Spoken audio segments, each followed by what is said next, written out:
প্ৰথমতে JSB advice 365 চেনেলৰ তৰফৰ পৰা সমূহ দৰ্শকলৈ মই আন্তৰিক ধন্যবাদ আৰু শুভেচ্ছা জ্ঞাপন কৰিছোঁ।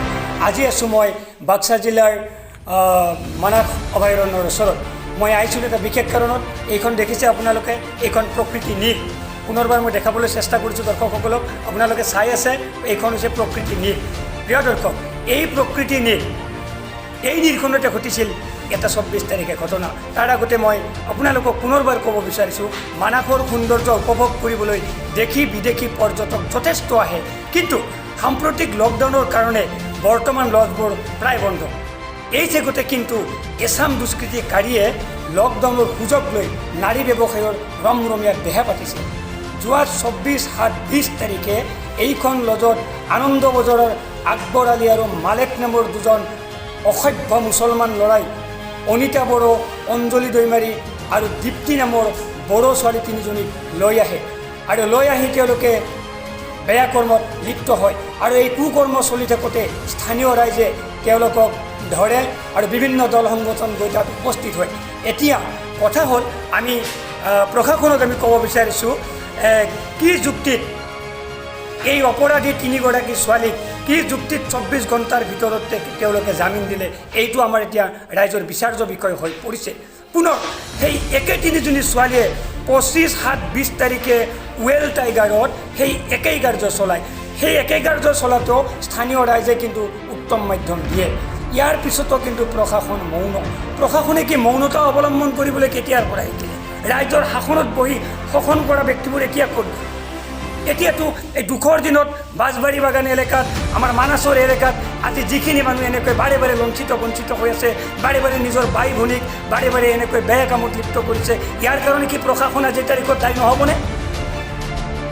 সেয়ে বাঁহবাৰী ৰাইজে এতিয়া প্ৰশাসনৰ ওচৰত দাবী জনাইছে যে আমাক ইয়াত উচিত বিচাৰ লাগে।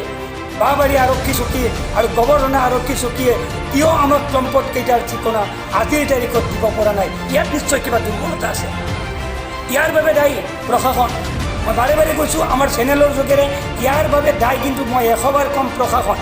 JSB এডভাইচ 365ৰ পৰা আমি প্ৰশাসনক ওপৰ মহলত আমি দাবী জনাইছোঁ যে আপোনালোকে এটা কাম কৰক, এই দায়িত্বহীন মানুহবিলাকক এই শাসনৰ গদিত যাতে বহিবলৈ নিদিয়ে, এওঁলোকক অনতিপলমে ট্ৰেন্সফাৰ কৰক, নহ'লে এওঁলোকক চাকৰিৰ পৰা বৰখাস্ত কৰি দিয়ক।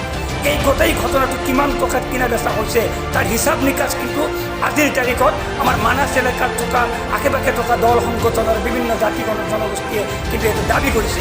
আৰু এতিয়া আমাৰ যোগেৰে, আমাৰ চেনেলৰ যোগেৰে আমি দাবী জনাইছোঁ, এই প্ৰকৃতি নিৰীক্ষণ আজিই বন্ধ কৰক, ৱেল টাইগাৰ আজিই বন্ধ কৰক, আৰু এই লম্পট বিকাশ আকবৰ আলী আৰু মালেক, এই অসভ্য লম্পট দুজনক যাৱজ্জীৱন কাৰাদণ্ড দিয়ক। পুনৰবাৰ কৈছোঁ, অনিতা বড়োৰ লগত আনা 2জনী ছোৱালী, এই 3জনীক পুনৰবাৰ কাৰ্যত কৰক আৰু তেওঁলোকক উপযুক্ত শাস্তি দিয়ক। নহ'লে কিন্তু আপোনাৰ নিজৰ ছোৱালী, নহ'লে কিন্তু মোৰ নিজৰ ভনী, নহ'লে আপোনালোকৰ কোনোবা ঘনিষ্ঠ কিন্তু বাৰে বাৰে অনিতাৰ কবলত যদি পৰে, তেতিয়াহ'লে সেই একেই ঘটনাৰ আমি মুখামুখি হ'ব লাগিব। সেইকাৰণে মই ৰাইজক, আমাৰ চেনেলৰ তৰফৰ পৰা মই অনুৰোধ জনাইছোঁ যে আপোনালোকে এই যেন দুষ্কৃতিকাৰীবিলাকে ইয়াত সোমাব নোৱাৰে, তাৰ কাৰণে সদায় সতৰ্ক হওক। আৰু পুনৰবাৰ মই দাবী জনাইছোঁ, আমাৰ শাসনৰ যিসকল মানুহ আছে তেওঁলোকক জনাইছোঁ, আপোনালোকে অলপ বেলেগ দৃষ্টিৰে চাওক, আপোনালোকে চোকা দৃষ্টি ৰাখক। আৰু যিখিনি বৰ্তমান আমাৰ প্ৰশাসন আছে, প্ৰশাসনে যদি মানাছ এলেকাটোত যদি শান্তি আনি দিব নোৱাৰে, মানাসত যদি বাৰে বাৰে এনেকৈ যদি ধৰ্ষিত হ'ব লাগে নিজৰ ভাই ভনী, তাৰ কাৰণে কিন্তু বাৰে বাৰে মই কৈছোঁ প্ৰশাসনে 101বাৰ দায়ী হ'বই লাগিব। ক'ব বিচাৰিছোঁ, আকবৰ আলী আৰু মালেক, তহঁতৰ কাৰণে কিন্তু কোনোদিন আমাৰ ইয়াত গোষ্ঠীগত সম্পৰ্ক নহয়, গোষ্ঠীগত সংঘৰ্ষ নহয়, কাৰণ তহঁতেতো সমাজদ্ৰোহী কাম কৰিছতো, তহঁতে সমাজদ্ৰোহী কাম কৰিছতো, তহঁতে ভাল মানুহ নহয়তো, তহঁতক কোনো মুছলমানে মই বাৰে বাৰে কৈছোঁ আঁকোৱালি নলয়। তহঁতে আচলতে মুছলমানৰ নামত তহঁত দুটাই কলংক।